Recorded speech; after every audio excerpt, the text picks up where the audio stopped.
दोस्तों, इस वीडियो में कोर के बारे में तफसील से बात करेंगे कि ट्रांसफार्मर कोर बनाने का मकसद क्या होता है, इसको बनाने के लिए सबसे ज़्यादा कौन सा मटेरियल इस्तेमाल करते हैं, ट्रांसफार्मर कोर मटेरियल की कौन कौन सी खसूसियात होनी चाहिए, इसके अलावा ट्रांसफार्मर कोर को लैमिनेटेड क्यों बनाया जाता है, ये किन किन अशकाल में बनाई जाती हैं, और अगर एक ट्रांसफार्मर को हाई फ्रिक्वेंसी के लिए डिज़ाइन करना हो तो कोर के डिज़ाइन में क्या तब्दीलियाँ लाना होंगी। तो दोस्तों, सबसे पहले बात करते हैं कि ट्रांसफार्मर कोर बनाने का मकसद क्या होता है। तो ट्रांसफार्मर कोर बनाने का मकसद पैदा होने वाले मकनातीसी फ्लक्स के गुजरने के लिए आसान यानी कम रुकावट वाला रास्ता फ्राहम करना होता है। ट्रांसफार्मर कोर बनाने के लिए सबसे ज़्यादा सिलिकॉन स्टील मटेरियल को इस्तेमाल किया जाता है। सिलिकॉन स्टील मटेरियल को डिज़ाइन करने के लिए स्टील के अंदर सिलिकॉन के अज्जा को मिलाया जाता है। आमतौर पे स्टील की मिकदार 96 से 97% रखी जाती है और इसके अंदर 3 से 4% सिलिकॉन के अज्जा को मिलाया जाता है। स्टील के अंदर सिलिकॉन को मिलाने का मकसद कोर की मतलूबा खसूसियात को हासिल करना होता है। ट्रांसफार्मर कोर की 4 मेन खसूसियात होनी चाहिए। इनमें पहली खासियत हाई परमेएबिलिटी है, यानी ट्रांसफार्मर कोर की नफूज पजीरी ज़्यादा से ज़्यादा होनी चाहिए। दूसरी खासियत रेजिस्टिविटी भी ज़्यादा से ज़्यादा होनी चाहिए। तीसरी खासियत ट्रांसफार्मर कोर की थर्मल कंडक्टिविटी कम से कम होनी चाहिए। चौथी खासियत मैग्नेटिक सैचुरेशन भी मुमकिन हद तक कम से कम होनी चाहिए। ट्रांसफार्मर कोर को हमेशा पतरीदार बनाया जाता है, यानी लैमिनेटेड बनाया जाता है।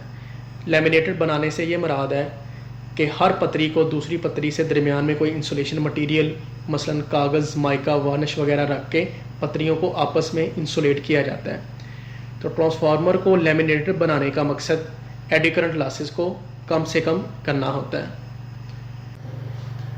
दोस्तों, ट्रांसफार्मर को मुरब्बा या मुस्ततील शक्ल में बनाया जाता है। जब उसको मुरब्बा या मुस्ततील शक्ल में बनाते हैं तो वो 2 मेन हिस्सों पे मुश्तमिल होती है।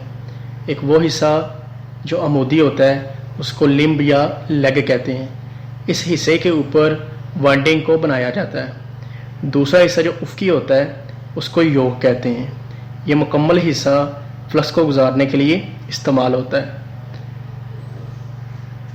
ट्रांसफार्मर कोर को मुख्तलिफ अशकाल मसलन यू शेप या ई शेप में बनाया जाता है। यू शेप से मुराद 2 लेग्स वाली कोर है और ई शेप से मुराद 3 लेग्स वाली कोर है।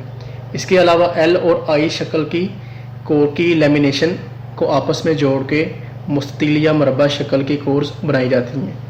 इसमें आप देखें कि आई टाइप लेमिनेशंस को आपस में मिला के कोर को बनाया गया है। इस शक्ल में एल टाइप लेमिनेशंस को आपस में जोड़ के एक मुरब्बा शक्ल की कोर को डिज़ाइन किया गया है।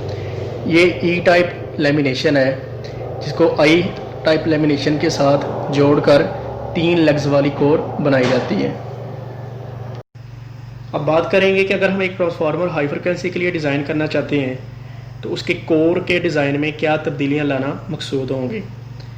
50 हर्ट्ज़ के लिए जो ट्रांसफार्मर डिज़ाइन किया जाता है उसको फेरोमैग्नेटिक मटेरियल से बनाया जाता है। इस मकसद के लिए आमतौर पर सिलिकॉन स्टील या आयरन को इस्तेमाल करते हैं।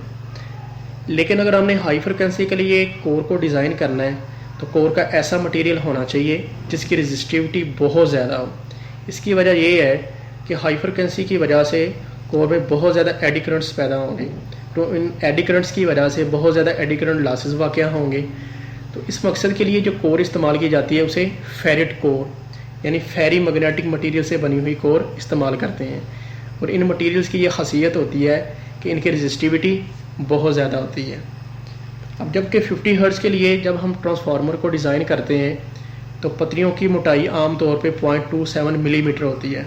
लेकिन जब हमने हाई फ्रिक्वेंसी के लिए डिज़ाइन करना है तो हम ये चाहते हैं कि एडी करंट्स कम से कम हो, और एडी करंट्स को कम करने के लिए पतरियों को बारीक बनाया जाता है। यानी मुख्तसर हम ये कह सकते हैं कि अगर हमने 50 हर्ट्ज़ से ज़्यादा फ्रिक्वेंसी के लिए ट्रांसफार्मर डिज़ाइन करना है तो पतरियों की मोटाई 0.27 मिलीमीटर से कम रखना होती है।